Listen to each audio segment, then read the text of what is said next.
Hardigree was actually spelled 2 or 3 ways. Some people spelled it H-A-R-D-A-G-R-E-E, but then that was the smallest number of people that spelled it that way. Most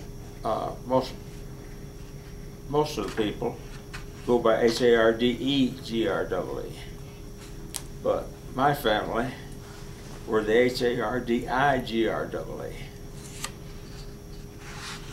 And we have a family history here that was compiled and edited by Nova A. Lemons, Dallas, Texas. Very interesting book. And she dedicated it to a lot of people. One of them in particular was Elmer Joe Hardigree. And he lives in Georgia, and I've met the man. Very interesting person. He was appointed to one of the court positions or the police positions by Jimmy Carter and served for 4 years while Carter was president. And Elaine Collier Neal is another one. And Elaine was my mother's favorite cousin, she said. Or Elaine's mother, I'm not sure which one. And then there's a Malaka A. Pryor Lemons. She's Nova's mother. She did a lot of work on the book. And cousins who generously shaped their family history tales and photographs. And I'm one of those. And the ancestors who gave us a proud heritage. This book was originally published in 1992, and it was revised in 2002. And Nova said, "That's it. Anybody wants to do it, go be her guest." It's about 1,000 pages, I guess. And it's very, very heavy. It's a good book. So,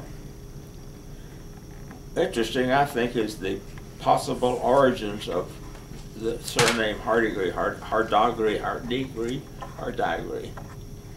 Okay. So let's see who they are.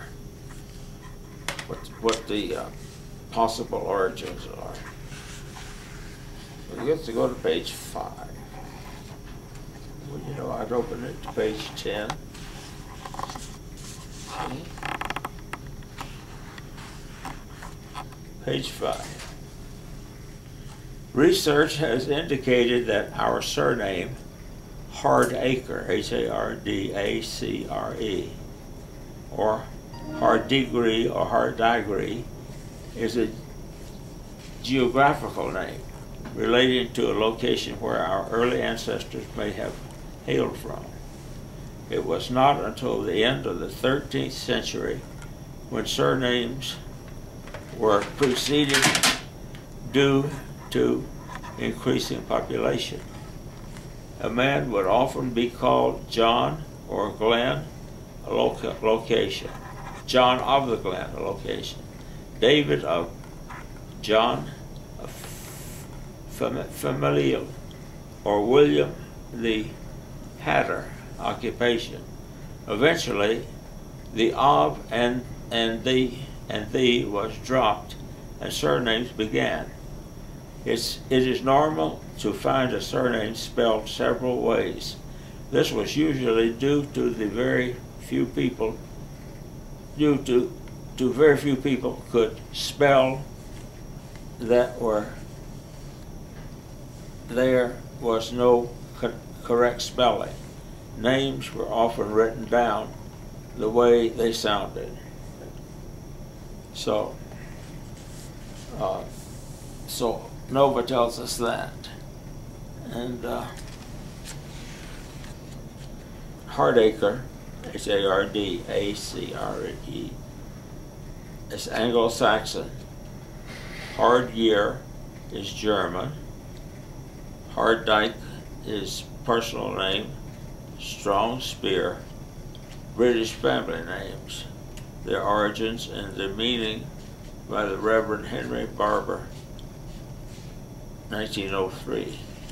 And she read that. Okay. Hardigree, that's the E in there. The family came to this country from a place known as Hart Acres in Ireland. From information given by Georgia Highway Patrol Officer Hardigree, who had been to the National Archives in Washington, D.C., to Sarah Hardigree Rabin in 1956. A letter from James T. Barr to the author, 9 March 1991, the author being Nova Lemons. Now, Hardigree, an American, excuse me.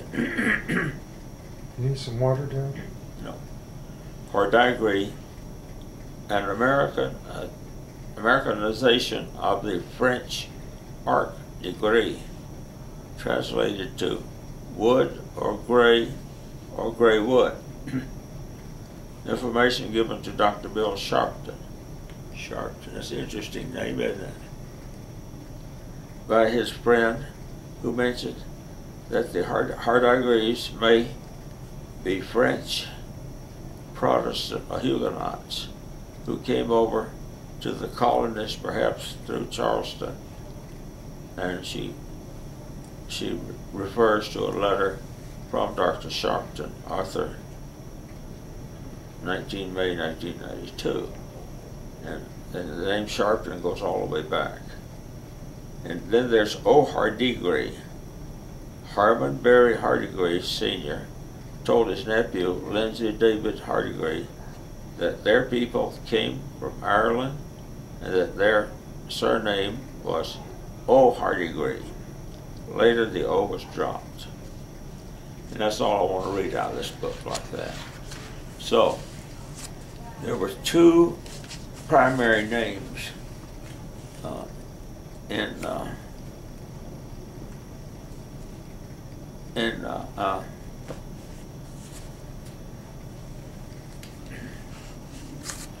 what am I trying to say?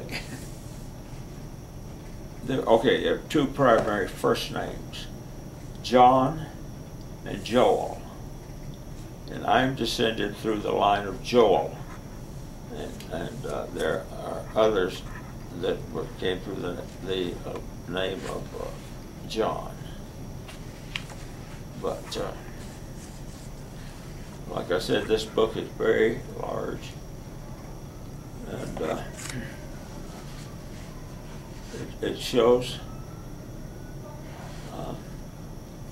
a picture of the colony that General James Edward Oglethorpe he approached King George II of England for charter, and King George gave him a charter to form a colony to the south of the Carolinas, to block the Carolinas from the Spanish in Florida and the hostile natives, which were called Indians, in the south part of Georgia.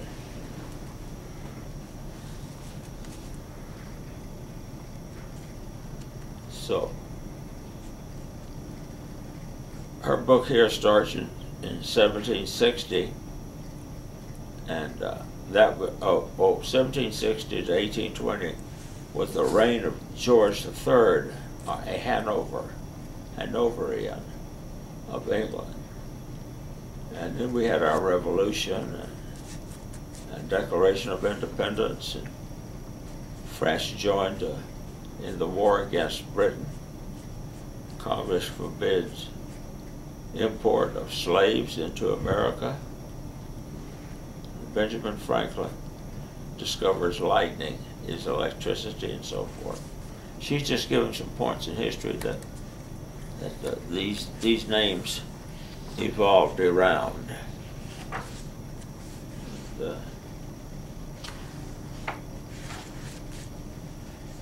Okay, I said John and Joel. Well, John came from Jonathan Hardigree, and he spelled the last name with E and with I. And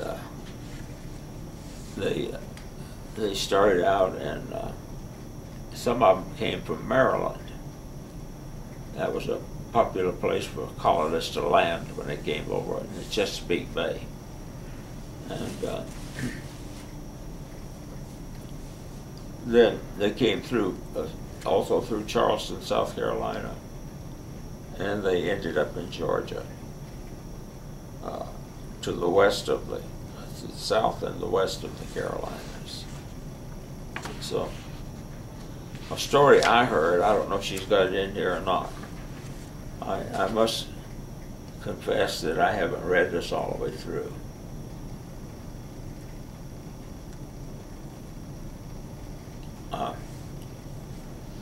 I heard that there was two farmers that were returning from a mill.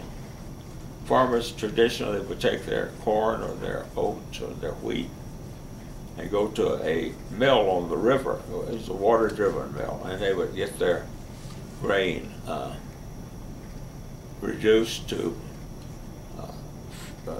meal, for corn, meal, grits, and just some larger corn, and that those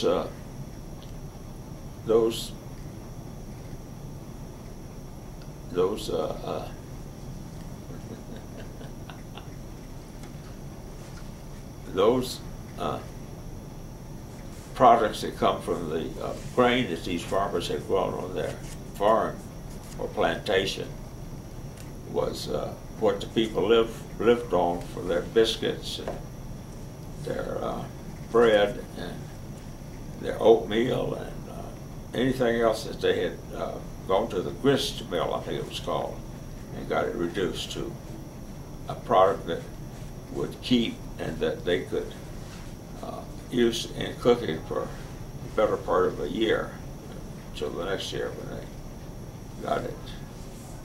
Okay. One of the largest cemeteries that have Hardy Griddies buried in it